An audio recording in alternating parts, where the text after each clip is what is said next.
चलिए दोस्तों, पिछली क्लास का जोरदार क्वेश्चन था। अरे बहुत आगे चले गए हम भाई। क्वेश्चन हमने पढ़ रखा है भाई, उसे लिख के देख लेते हैं।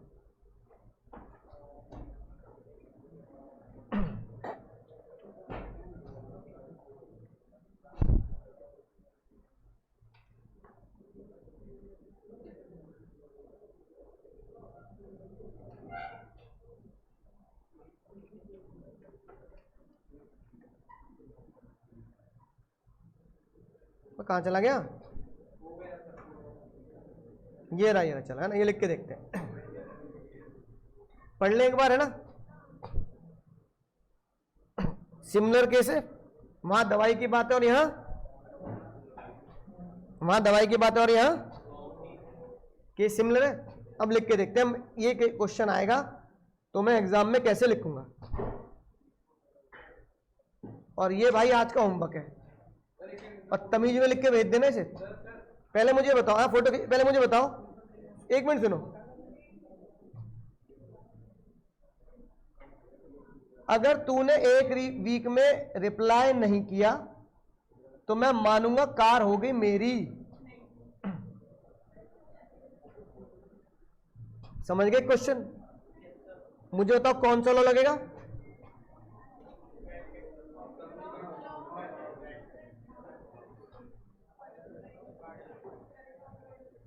एक rules of offer number 6, rule number 6, और एक्सेप्टेंस का रूल नंबर 2। अब क्योंकि मेरे पास रूल भी है, दो भी है, केस भी है, तो तुम क्या कर सकते हो, इस क्वेश्चन में ऑफर की डेफिनेशन मत लिखना। क्योंकि ऑफर, बच्चा क्या करता है, पहले ऑफर की डेफिनेशन लिखूंगा फिर रूल्स ऑफ ऑफर। समझ गए? ऑफर की डेफिनेशन लिखोगे तो क्या होगा, टाइम ज्यादा लगेगा, उसकी कोई रेलिवेंसी नहीं, क्योंकि पहली डेटा मेरे पास बहुत है। मेरे पास रूल्स ऑफ ऑफर है, मेरे पास रूल्स ऑफ एक्सेप्टेंस है, मेरे पास फेल्ट और बिंडले है। जब इतना डेटा तुम्हारे पास पहले से इकट्ठा है तो ऑफर की डेफिनेशन नहीं, सीधा शुरू करना as per the rules of valid offer, बस वहां से शुरू करना सीधा। ठीक है, तो ये आज का होमवर्क हो गया। अब सोप वाला लिखते हैं।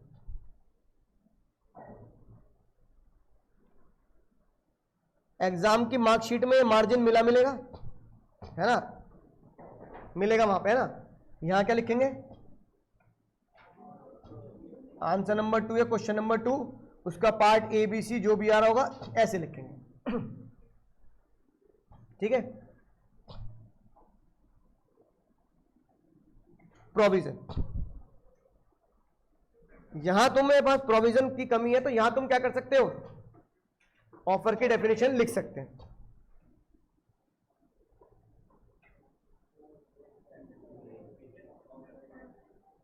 एग्जाम में पूरा लिखना पड़ेगा, आईसीए मत लिखना, है ना। बोलना जरा। A person is set to made the proposal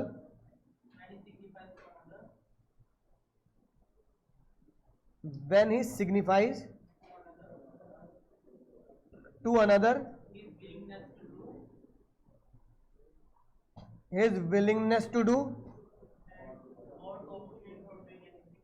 or to abstain, है ना, to abstain from doing anything with a view obtain the assent of such offer to act and or abstain। ये मैंने लिख दिया ना। ये एग्जाम में तभी जल्दी लिख पाओगे जब बिल्कुल एग्जाम अच्छी तरह से तुम्हें डेफिनेशन याद होगी। फिर हेडिंग क्या डालेंगे, काइंड्स ऑफ ऑफर में मैंने हेडिंग डाल दी जनरल ऑफर। जनरल ऑफर में क्या लिख सकता हूं, हाँ अब पहले मुझे लिखना पड़ेगा जनरल ऑफर में 3-4 लाइन लिखी है, क्या लिखूंगा, general offer is the one या type of offer in which offer is not made to specific or definite person but to the world at large. इसको अंडरलाइन कर देंगे कि भाई मैंने एग्जामिनर को बता दिया कि ये वो ऑफर होता है जो किसको दिया जाता है, पूरी दुनिया को दिया जाता है, वर्ल्ड एट लार्ज। फिर क्या लिखूंगा, such offer can be accepted by any person, आगे by fulfilling the terms of the offer. ये लिखना पड़ेगा। अब मेरे पास में दो केस हैं, एक दोनों ही केस, एक केस को तो मैं सिर्फ लिखकर उसके डिसीजन लिख दूंगा। एक केस आया Harbhajan Lal versus, it was held by the honourable court, है ना, रिवॉर्ड should be या shall be known to the offeree before entering into the contract। ठीक है, इसमें कौन सा केस था, कार्लिल वर्सेस स्मोक बॉल, है ना। अब इसमें चाहो तो तुम एक लाइन में या दो लाइन में लिख सकते हो इसमें हुआ क्या था।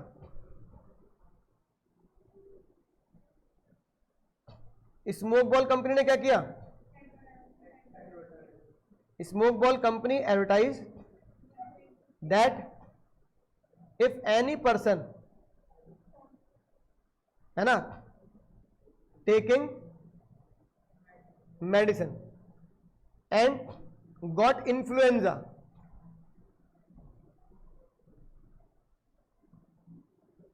Then he should be awarded 1000 euro, ये लिख दिया ना।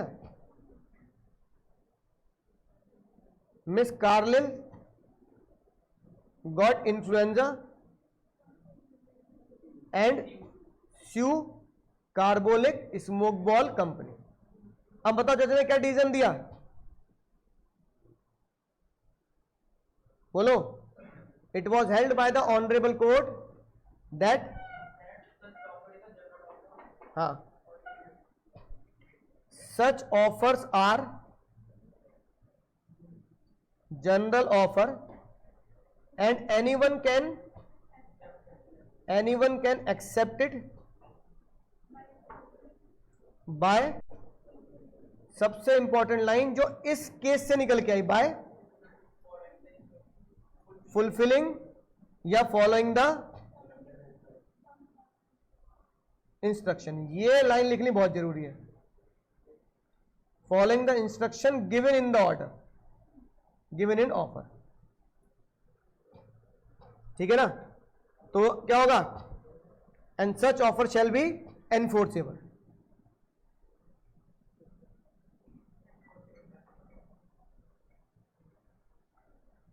Enforceable by law. बस ये मैंने लिख दिया। अब बस इतनी ही मेहनत है कि ढंग से लॉ को याद करके लिखना है। अब बताओ, इन द प्रेजेंट केस में जो भी लिखूंगा, इन द प्रेजेंट केस में जो भी लिखूंगा वो क्वेश्चन से लिखना है, क्वेश्चन से बिल्कुल वर्ड टू वर्ड चिपका देना है। इसको क्या बोलते हैं, एनालिसिस में आंटी जी का नाम क्या था, कार्लिल या राखी? तो राखी ने दुकान पे गई, उसने सोप खरीदा और गुड गर्ल सोप कंपनी ने बोला अगर तुम्हें कभी भी इससे कोई एलर्जी हो जाए तो हम आपको कितना रिवॉर्ड देंगे, लिखा उस पर रिवॉर्ड का अमाउंट, 1000 का रिवॉर्ड देंगे, है ना। फिर लिखेंगे राखी गॉट एलर्जी एंड स्यू, है ना, गुड गर्ल सोप कंपनी। ये लिख दिया मैंने। ये कहां से लिखा, तो ये तो क्वेश्चन पेपर तुम्हारे हाथ में होगा एग्जाम में, बस वहीं से लाइन चिपका देना। अब मुझे इसके दूसरे पैराग्राफ में भी कोई ज्यादा मेहनत नहीं करनी, सिर्फ एक ही वर्ड चिपकाना है ना, एज पर अफोरसेड।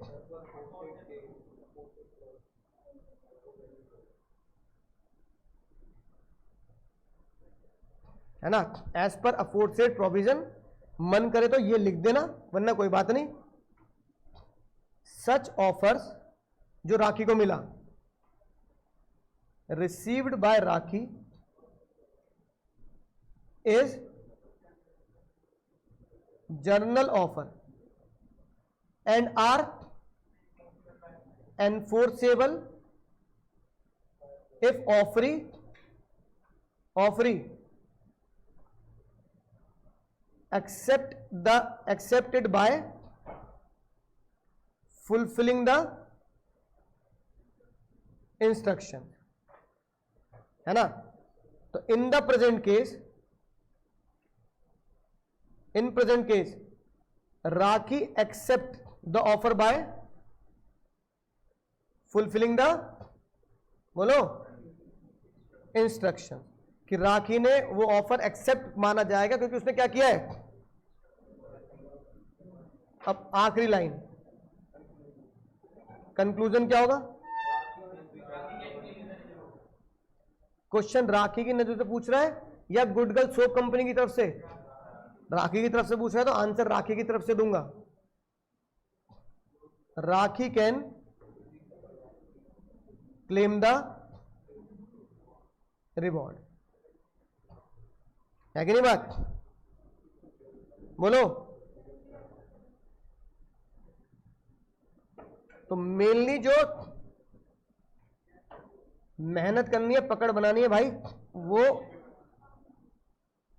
यहां तक के उसमें बनानी है। ये क्वेश्चन चिपकाना है, ये प्रोविजन चिपकाना है, और ये लाइन कुछ भी नहीं है, टेक्निकल, है ना। समझ में आ गई बात, नोट कर लिया सबने। अब देखो यहां जो मैंने आंसर दे रखा है, इसमें मैंने सिर्फ क्या दे रखा है, सिर्फ मैंने क्या दे रखा है भाई, कंक्लूजन, है ना। जनरल ऑफर है, acceptance offer is not to be given by the way of communication और acceptance but given by the way of fulfilling the, तो acceptance is given by performing और fulfilling the terms and condition. तो Rakhi can claim the, तो ये मैंने लिख दिया conclusion, तो ये मैं एनालिसिस में लिख दूं, कंक्लूजन लिख दूं। समझ गए भाई। इस तरीके से तुम्हें हर क्वेश्चन की प्रैक्टिस करनी है। आज का क्वेश्चन नंबर 19 है, आंसर तुमने मुझे बता ही दिया है, बस मुझे लिखकर भेज देना राइटिंग प्रैक्टिस ग्रुप पर, ठीक है। बोलो सर, समझ के सर, मजा आया सर। चलो bye bye, take care, good night. किसी को डाउट पूछना पूछ लेंगे।